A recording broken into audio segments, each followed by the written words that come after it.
고요한 아침 혹은 분주한 하루의 끝자락에 잠시 멈추어 스스로에게 질문을 던져본 적 있으신가요? 나의 삶은 과연 누구의 손에 들려 있는가? 오늘 우리가 함께 나눌 이야기는 바로 이 질문에서 시작됩니다. 혹시 지금 마음속에 풀리지 않는 분노나 억울함이 있지는 않으신가요? 내 삶이 원하는 대로 흘러가지 않는 이유를 다른 사람이나 환경의 탓으로 돌리고 있지는 않으신가요? 본격적인 이야기에 앞서 오늘 이 메시지가 여러분의 마음에 작은 울림이라도 준다면 좋아요를 통해 마음을 표현해 주시고 이 빛나는 지혜가 더 많은 이들에게 닿을 수 있도록 공유해 주시길 부탁드립니다.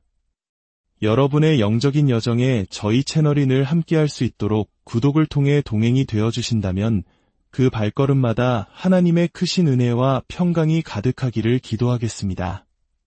이제 남을 탓하는 게임을 멈추고 내 삶의 진정한 리더가 되는 여정을 시작하겠습니다. 제 아내의 이야기를 먼저 꺼내야겠습니다.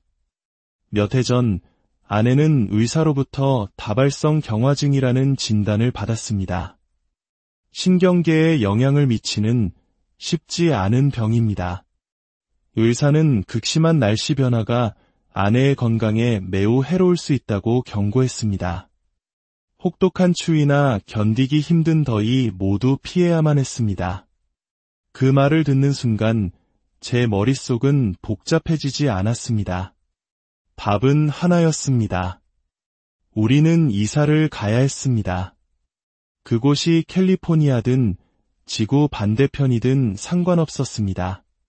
기름값이 얼마나 비싼지, 계란 한 판이 얼마인지, 그 도시의 집세가 얼마나 살인적인지는 제게 중요하지 않았습니다. 아내는 제 책임이기 때문입니다. 제가 그녀의 부모님으로부터 그녀를 아내로 맞이한 그 순간부터 그녀의 삶은 온전히 저의 책임이 되었습니다. 의사의 책임도 다른 누구의 책임도 아니었습니다. 오직 저의 책임이었습니다.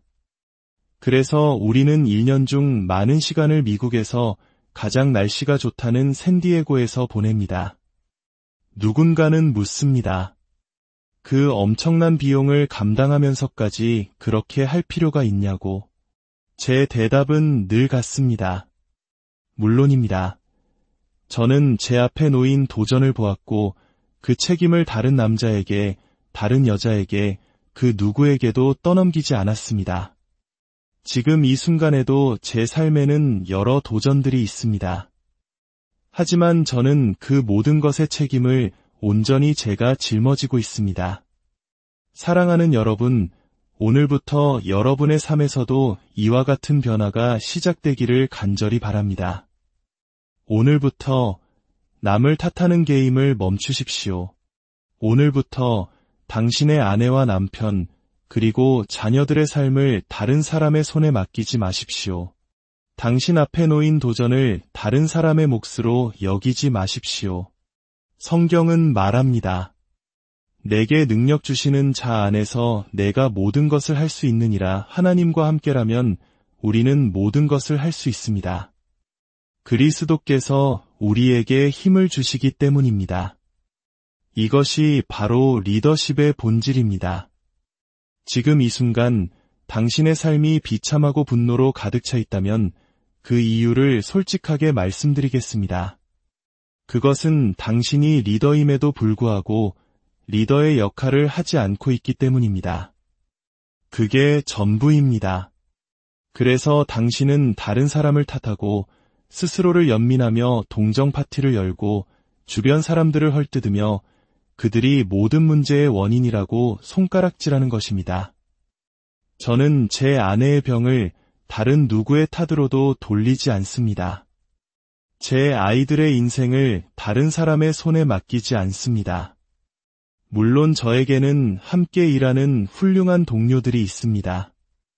하지만 저는 결코 그들에게 당신이 내 아내의 건강을 책임져야 해, 혹은 내 아이들의 미래는 당신에게 달렸어 라고 말하지 않습니다. 절대로요. 그러니 부디 핑계를 멈추고 리더가 되십시오. 이 사람 때문에, 저 사람 때문에 라는 말을 멈추십시오. 그런 말을 하는 순간 당신은 자신의 소중한 에너지를 엉뚱한 곳에 낭비하게 됩니다. 한때 당신에게 기회를 주었던 상사에게 이제는 분노를 느끼고 당신과 함께 일하는 동료들에게 화를 냅니다. 왜일까요? 그들이 당신을 위해 당신이 마땅히 해야 할 일을 해주지 않기 때문입니다. 결국 당신은 하나님께서 주신 축복을 저주로 바꾸어 버립니다. 간절히 기도해서 얻은 그 직장이 이제는 저주가 되었습니다. 왜냐하면 당신이 리더로서 일어서서 마땅히 해야 할 일을 하지 않고 다른 사람들이 당신을 위해 무언가 해주기만을 기대하고 있기 때문입니다. 제가 왜 이렇게 감정적으로 이야기하는지 아십니까? 당신이 바로 리더이기 때문입니다. 당신에게는 당신의 가족을 그리고 당신 자신을 원하는 곳으로 이끌 수 있는 힘이 있기 때문입니다. 당신은 할 수 있습니다. 하지만 당신은 계속해서 남 탓 게임을 하며 스스로의 힘을 남에게 넘겨주고 있습니다.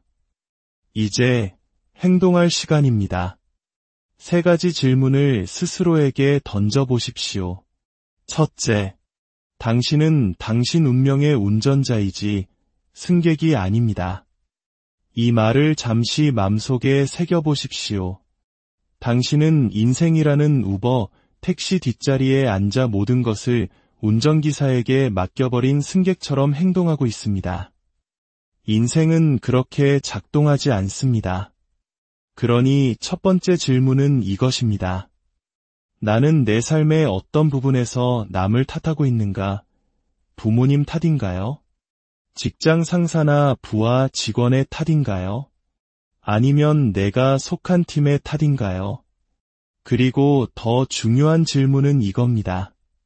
그 대신 어떻게 내가 책임질 수 있을까? 둘째, 오늘 당장 나의 현재 상황을 바꾸기 위해 내가 취할 수 있는 구체적인 행동은 무엇인가? 그렇습니다. 제 아내는 다발성 경화증을 앓고 있고 혹독한 날씨는 그녀에게 좋지 않습니다. 이것이 도전이었습니다. 저는 그 앞에서 이 사람 때문에, 저 사람 때문에 라고 말하지 않았습니다. 저는 물었습니다. 도전 과제가 무엇인가? 내가 취해야 할 행동은 무엇인가? 그래서 우리는 무엇을 할 것인가? 그리고 그 결과가 바로 지금 이곳 샌디에고에서의 삶입니다. 저는 제 아내의 건강을 다른 누구의 손에도 맡기지 않았습니다. 셋째, 그리고 마지막 질문입니다. 나는 어떻게 나의 사고방식을 피해자에서 리더로 전환할 것인가? 왜 나에게 이런 일이 일어나는가라고 한탄하는 피해자의 관점에서 이 상황에 대해 나는 무엇을 할 것인가라고 묻는 리더의 관점으로 어떻게 바꿀 수 있을까요? 모든 상황 속에서 말입니다. 기억하십시오. 리더십이 정답입니다. 직책이나 직함이 아니라 행동하는 리더십 말입니다. 이제 당신의 삶을 변화시킬 때입니다. 작은 발걸음이 위대한 여정을 만듭니다. 아버지 하나님, 이 시간 간절히 기도합니다. 어떤 이들의 영혼은 쓴뿌리로 가득 차 있고 마음은 분노로 뒤틀려 망상에 사로잡혀 있습니다. 그들의 영혼은 낮은 곳에 머물며 부정적이고 악한 것들만을 생산해내고 있습니다. 그들은 마음속에 마땅히 받아야 한다고 생각하는 그릇된 권리의식을 가지고 다른 사람이 자신을 위해 재능을 사용해주지 않는다고 분노합니다. 주님, 부디 그들을 불쌍히 여겨 주시옵소서. 우리 안에 정한 마음을 창조하시고 정직한 영을 새롭게 하여 주시옵소서. 그들의 영은 당신은 나에게 빚졌어 라고 말합니다. 자기중심적이고 이기적이며 나를 섬겨라, 너의 것을 나와 나누어라 라고 외칩니다. 우리가 원하는 것에는 관심이 없고 오직 나만이 중요하다고 말합니다. 주님, 그들을 구원하여 주시옵소서. 그들의 영이 잘못되었기에 삶의 모든 것이 어긋나고 있습니다. 일의 능률은 떨어지고 주변 환경을 도구로 물들이며 아무런 에너지 없이 하루하루를 살아갑니다. 그들은 자신이 가는 방향이 어디인지 깨닫지 못합니다. 사람이 무엇으로 힘든지 그대로 거두리라는 진리를 알지 못합니다. 그들은 스스로를 그리고 가족을 죽이고 있음을 깨닫지 못하고 있습니다. 주님, 그들 안에 깨끗한 마음을 창조하시고 올바른 영을 새롭게 하여 주시옵소서. 아버지, 그들의 삶의 방향을 바꾸어 주시옵소서. 잃어버렸던 사랑과 열정을 되찾게 하여 주시옵소서. 주님, 당신께서 우리 손에 다시 도구를 쥐어주실 때 우리는 우리 삶을 스스로 빚어나가겠습니다. 더 이상 아내나 남편, 자녀나 직장 상사가 우리의 영웅이 되기를 기대하지 않겠습니다. 주님, 당신만이 우리의 영웅이십니다. 아들이 자유롭게 하는 자는 참으로 자유로울 것입니다. 주님, 우리에게 본래 주셨던 그 힘을 되돌려 주시옵소서. 그리하여 우리가 비열하고 비판적이고 기만적이고 악한 모습에서 벗어나게 하소서. 우리의 힘을 되찾아 우리 손에 쥐고 이 삶의 무게를 기꺼이 감당하게 하소서. 그리고 주님 당신께뿐만 아니라 우리를 섬기는 이들에게도 감사할 줄 아는 사람이 되게 하소서. 우리 주 예수 그리스도의 이름으로 기도드립니다. 아멘.